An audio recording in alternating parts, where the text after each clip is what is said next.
Hello, my name is Tammy, and I'm here to try to record what is known as a soft release to rehabilitate a wild animal.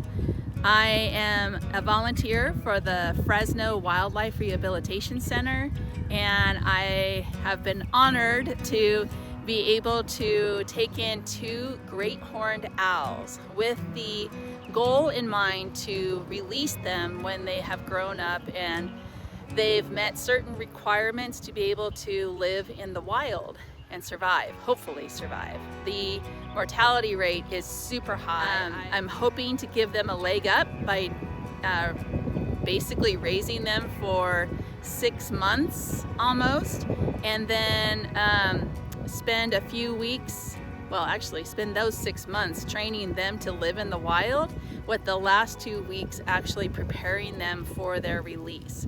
So I'm going to show you a couple of things that I've been doing to prepare for that and give you some major things to look for before you release your great horned owl.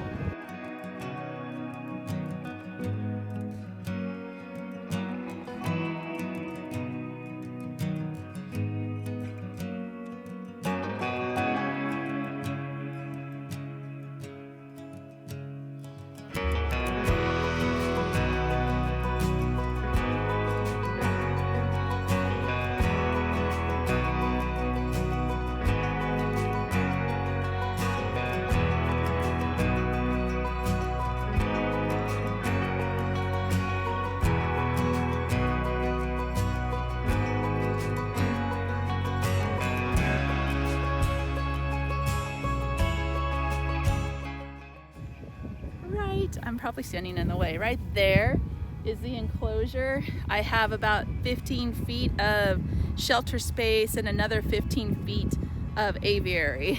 And they've been living in there ever since March. It is June, so it's actually not 6 months. It's been 3 months, half of that time.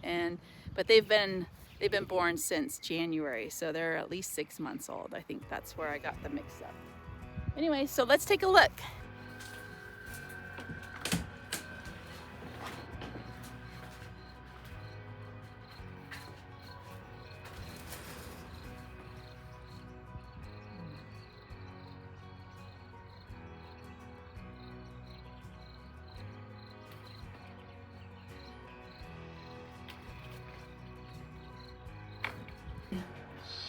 One of the things we want to make sure of is, are they afraid of humans?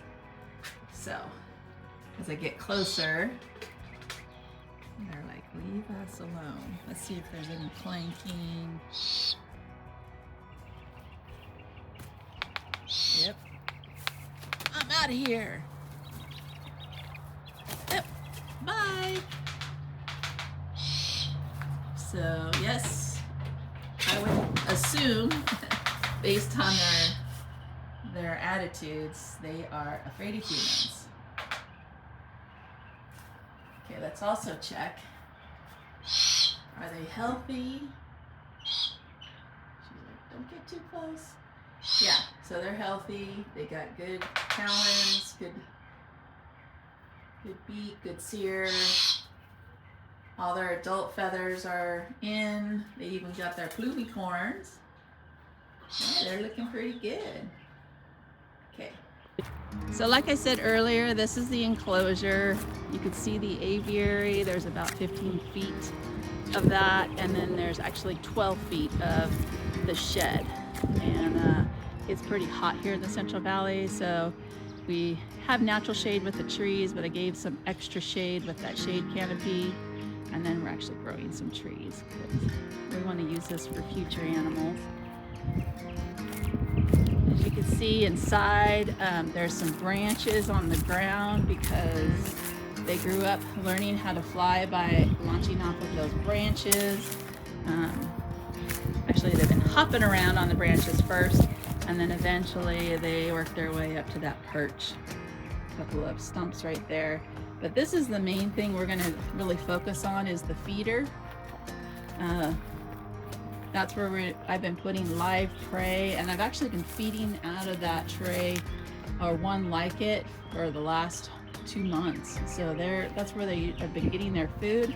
When I do the soft release, I'm going to be putting it on top of the cage. That was a recommendation from Kathy at the Fresno Wildlife Center. This is the only part of this experience that I really don't enjoy. I actually hate it. But animals gotta eat, and animals eat live food. I mean, that's just nature, right? So I don't really even like looking at them. But I buy these little mice from Whitey's, or actually rats from Whitey's.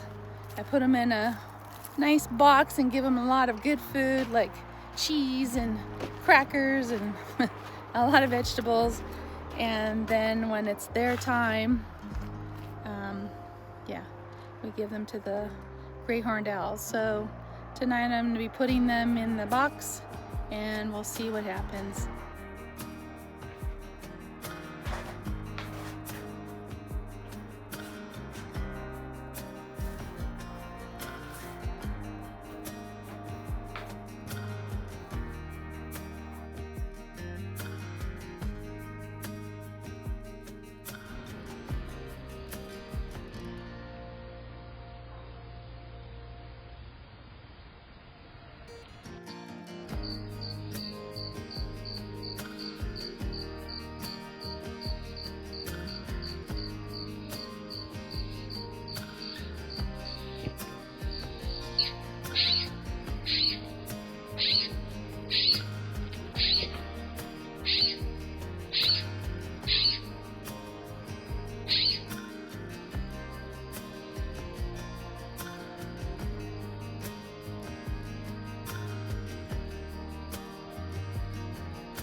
Okay, we opened the door.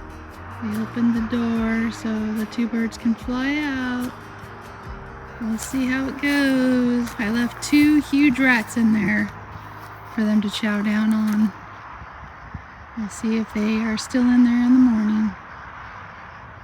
We want to wish Jojo and Jessie the best of luck.